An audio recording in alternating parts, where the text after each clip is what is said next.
Namaskaram, this is Madhuvani Patel and welcome to my YouTube channel. हम the law of spirit world जीवात्मा जगत के नियम पुस्तक की सीरीज की ओर चल रहे हैं। तो जैसे मैंने अपनी पिछली वीडियो में बताया कि इस बुक को अगर आप ध्यान से पढ़ते हो तो इसमें ना चौथे ब्रह्मांड को मेंशन किया गया है, यानी कि जिस ब्रह्मांड में हम अभी रह रहे हैं, जहाँ से मैं यहाँ वीडियो बना रही हूँ उसको चौथा ब्रह्मांड कहा गया। तो फोर्थ ब्रह्मांड अगर इसको माना गया है तो ऑब्वियसली हम इतनी बुद्धि लगा सकते हैं कि पीछे 3 रहे होंगे, और अगर जीरो से काउंटिंग, जैसे कि हर चीज़ में जीरो से काउंटिंग होती है, तो अगर जीरो से काउंटिंग हुई होगी तो 4 ब्रह्मांड पीछे छोड़ कर आए हम। इतना हमने प्रगति कर ली है। और ये अगर फोर्थ ब्रह्मांड है तो ऑब्वियसली फिफ्थ, सिक्स, मतलब आगे का काउंटलेस इन्फिनिट ब्रह्मांड होंगे ही होंगे। तो कहीं ना कहीं ये क्लू देता है मल्टीवर्स की थ्योरी की ओर। तो आज हम इस वीडियो में मल्टीवर्स, यूनिवर्स, इसकी बेसिक बहुत ही बेसिक इन्फॉर्मेशन, वो जो हमको स्कूलों में अपनी टीचर्स से मिलती है, बुक्स में होती है, साइंस की बुक्स में, बस वही एक बेसिक इन्फॉर्मेशन मैं इस वीडियो में दूँगी। हम कॉस्मोलॉजी को और खगोलीय विज्ञान और इन सबको ये जो यूनिवर्स मल्टीवर्स थ्योरी और इसके जो काल्पनिक तथ्य भी और ऐसे भी जो भी है फिलोसॉफिकल पर्सपेक्टिव, इन सब के आधार पर अब उसकी डीपली मैं कुछ भोलेनाथ ने चाहा तो हम इस सीरीज़ के बाद शायद मैं उसके भी वीडियो देखते हैं। स्वामी मतलब भोलेनाथ ने चाहा तो ये भी होगा। और अब इस वीडियो में हम यूनिवर्स मल्टीवर्स का बेसिक तो मल्टीवर्स को अगर हम उसका संधि विच्छेद इसको तोड़े तो मल्टी का मतलब होता है कि बहुत सारे, और यूनिवर्स का मतलब ब्रह्मांड, तो बहुत सारे ब्रह्मांड को मल्टीवर्स। अब मल्टीवर्स को समझने से पहले हम यूनिवर्स की तरफ चलते हैं। तो यूनिवर्स ब्रह्मांड की क्या क्या इन्फॉर्मेशन साइंटिफिक वे में जितना वैज्ञानिक पता कर पाए हैं, जितना वैज्ञानिकों ने तो और भी बहुत सारी रिसर्च की होगी, बट जितना मुझे पता है, जितना हम अपनी बुक्स में पढ़ करके आए, उतना मैं बता रही हूँ कि देखो, जिस राजनीतिक वे में भी हमारे भारत में भी बहुत सारे सर्वे होते हैं, हर क्षेत्र में बहुत सारे, शिक्षा के क्षेत्र में सर्वे होते हैं, हेल्थ के क्षेत्र में सर्वे होते हैं। जैसे कि आजकल चल रहा है कि महिलाओं को लेकर के कुछ सर्वे चल रहे हैं कि गृहिणियाँ दिन में मतलब घर पे बैठे कितना कमाती है, ऐसे, क्योंकि वो आ रहे हैं ना, तो मुझे पता है। तो इस प्रकार से हर क्षेत्र में सर्वे होते हैं। तो जो वैज्ञानिक होते हैं वे भी अंतरिक्ष को लेकर के, खगोलीय चीज़ों को लेकर के अपना सर्वे करते रहते हैं और ये नक्शे वगैरह बनाते रहते हैं खगोलीय चीज़ों का वगैरह ये सब। तो 2012 की एक रिपोर्ट है, उसके अनुसार ब्रह्मांड का जितना हिस्सा हम देख सकते हैं, हम उतना ही माप सकते हैं, उतना ही वैज्ञानिकों ने मापा है, और वो जितना बताया है वो है 93 अरब प्रकाश वर्ष चौड़ा, मतलब उतना उसका व्यास बताया है। कितना है? 93 अरब प्रकाश वर्ष। अब मैंने एक शब्द बोला है कि प्रकाश वर्ष, मुझे क्लासरूम वाली फीलिंग आ रही है। तो इस वीडियो में हम ऐसे ही चल रहे हैं। तो प्रकाश वर्ष क्या होता है? हमने फिजिक्स के अंदर पढ़ा होगा, मैंने पढ़ा है। प्रकाश वर्ष ये होता है कि एक वर्ष में प्रकाश द्वारा तय की गई जितनी दूरी होती है ना, वो प्रकाश वर्ष है। अब जैसे कि मीटर होते हैं, सेंटीमीटर होते हैं, किलोमीटर होते हैं, किग्रा वगैरह, ये सब जो क्या है, ये एक इकाई है, किसी भी चीज़ को मापने के लिए एक यूनिट बनी हुई है। तो वैसे भी जो प्रकाश वर्ष है, इसी तरह से प्रकाश वर्ष भी क्या है, एक मात्रक, एक यूनिट है। और अच्छा, हम उसकी दूरी को, हम इसको प्रकाश वर्ष से ही क्यों माप रहे हैं, ये ना, ये प्रश्न उत्पन्न होता है ना, कि जैसे मुझे हुआ था कि प्रकाश वर्ष से हम उसको क्यों मापते हैं। बहुत सारी चीज़ें जब हम पढ़ते थे तब किलोमीटर से भी तो माप सकते हैं ना, और मीटर, इन सब चीज़ों से। तो आप देखोगे कि 1 मीटर के अंदर 100 सेंटीमीटर होते हैं, तो हम 100 सेंटीमीटर बोलेंगे या 1 मीटर बोलेंगे? सरल कौन सा रहता है? 1 मीटर बोलेंगे, वो रहता है ना। या फिर हम बोलेंगे 1000 मीटर, या बोलेंगे हम 1 किलोमीटर, तो हम 1 किलोमीटर वाला बोलेंगे, वो सही रहता है ना। तो उस हिसाब से क्या होता है कि जो प्रकाश वर्ष जो है ना, उसकी जो वो तीव्र वेग में प्रकाश जो होता है वो दूरी तय करता है। मतलब करीब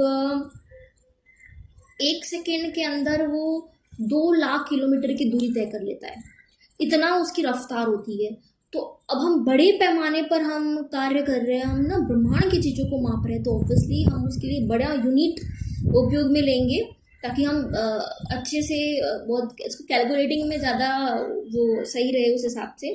तो प्रकाश वर्ष के रूप में हम उसको मापते हैं। अब मैंने बोला कि ये ना इसका क्या है, व्यास है।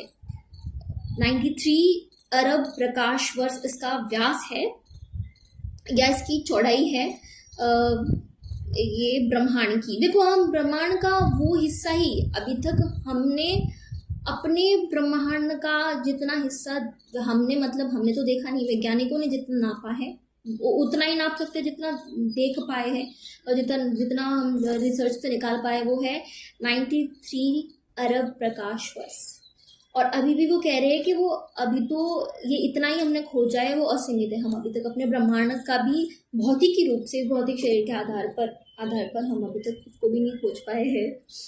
हम कल्पना में कहीं भी चले जाते हैं। अच्छा, व्यास है ना, व्यास के बारे में मुझे एक चीज़ याद आई। व्यास, महर्षि वेद व्यास जी और व्यासपीठ ये शब्द आते हैं ना, तो व्यास ये एक एडिशनल है, ऐसे ही अनोखा ज्ञान।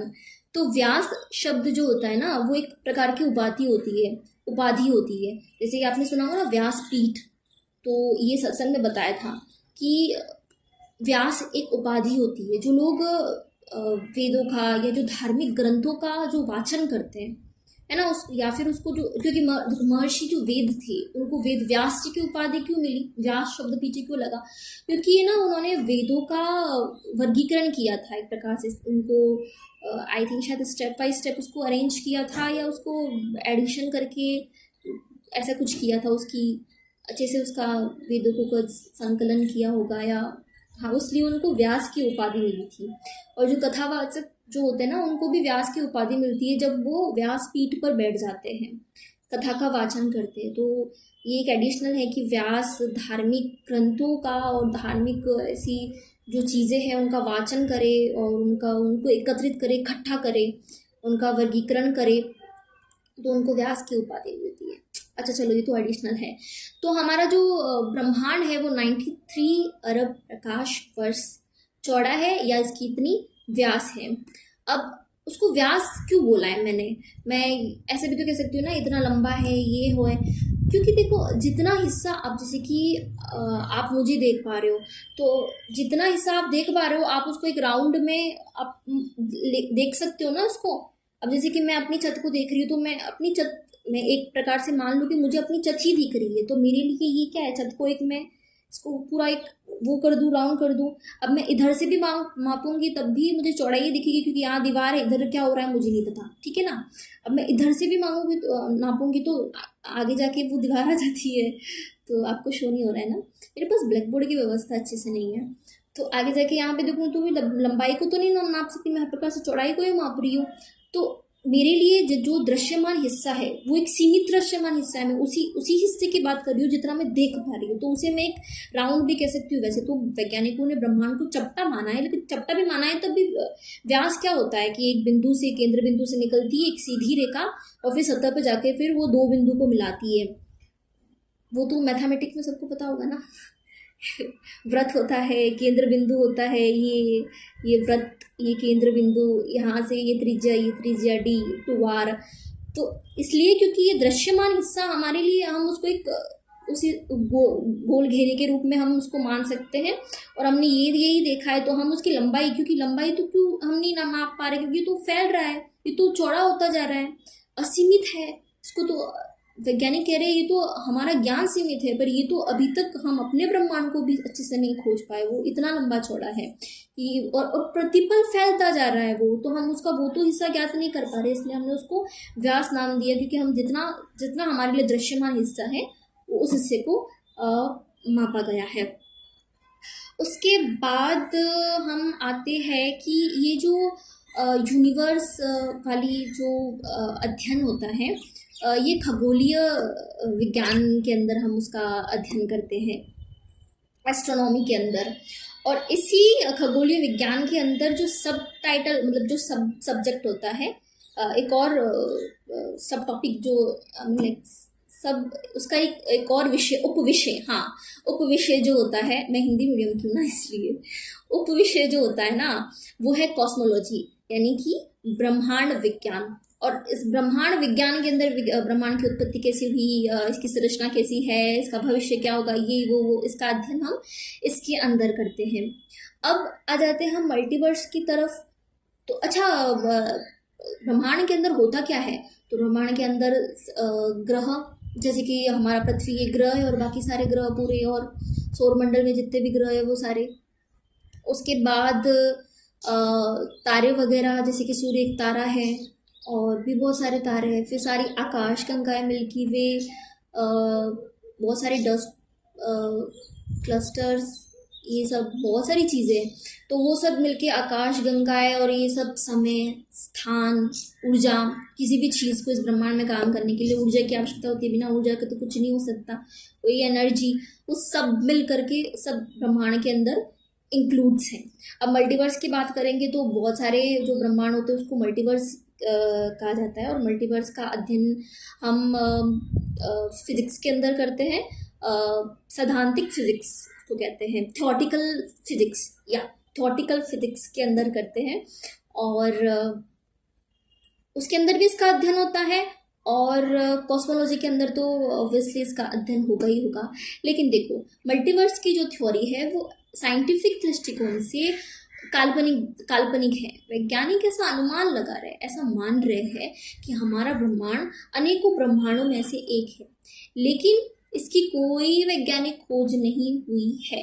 वैज्ञानिक दृष्टिकोण के आधार पर मल्टीवर्स, ये मुझे बताना ज़रूरी है ना, मैंने कह तो दिया मल्टीवर्स, लेकिन हम विज्ञान को भी तो देखेंगे ना कि वैज्ञानिक दृष्टिकोण से मल्टीवर्स नहीं, क्यों नहीं है? क्योंकि अभी तक तो हमने अपने ब्रह्मांड का ही 93 अरब प्रकाश वर्ष व्यास हिस्सा ही देखा है। हमने देखा है, मतलब हमने तो देखा नहीं, वैज्ञानिकों ने देखा है। तो अभी तक उन्होंने इतना ही उसको माप पाए हैं। तो हम अभी तक अपने ब्रह्मांड को भी नहीं देख पाए। कैसे नहीं देख पाए? तो इस शरीर के आधार पर, या भौतिक की जगत में भौतिक के उपकरणों से, या इस भौतिक के शरीर में रह करके हम उसका इतना हिस्सा ही देख पाए। तो जब तक अब हमने अपने ब्रह्मांड को नहीं देखा, तो हमने अपने ब्रह्मांड को तो अभी तक भेदा ही नहीं है ना हमें।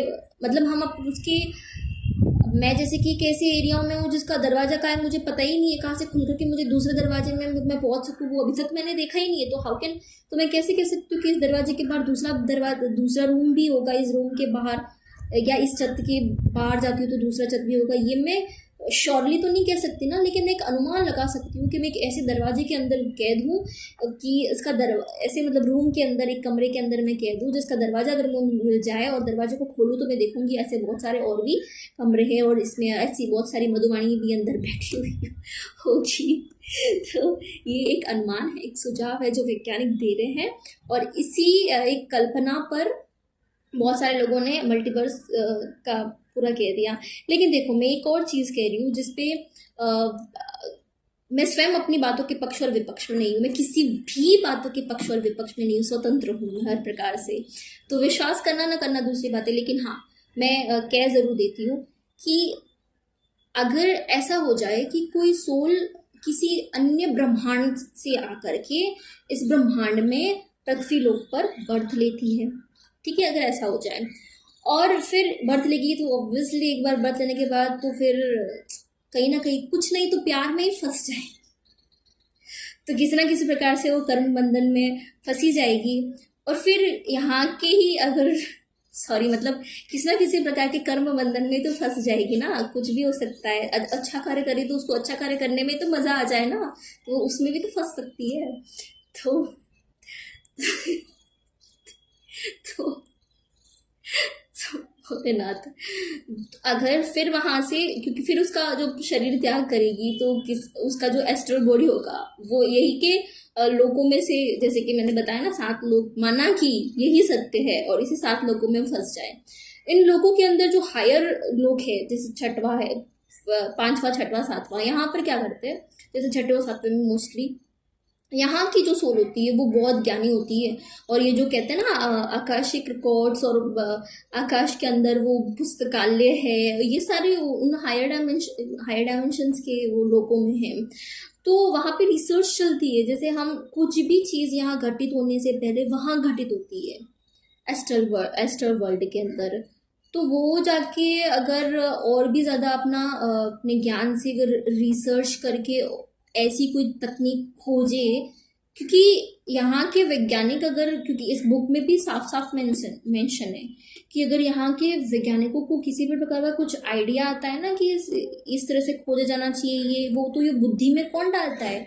वो एस्ट्रल वर्ल्ड की, वो जीवात्मा जगत की प्योर सोल, जो जिनको इस चीज़ में इंटरेस्ट होता है। ऑब्वियसली अगर जो कोई संगीत के क्षेत्र में अच्छा और महान कार्य करना चाहता है, तो जो सोल को संगीत के क्षेत्र में रुचि होगी वो सोल उनकी हेल्प करती है। सबके डिपार्टमेंट बटे हुए, काम वहाँ पर भी करना है, बैठे किसी को रहने नहीं देते, ऐसा इसमें कहा गया है। हाँ, ज्ञान के आधार पर हम समझ रहे हैं।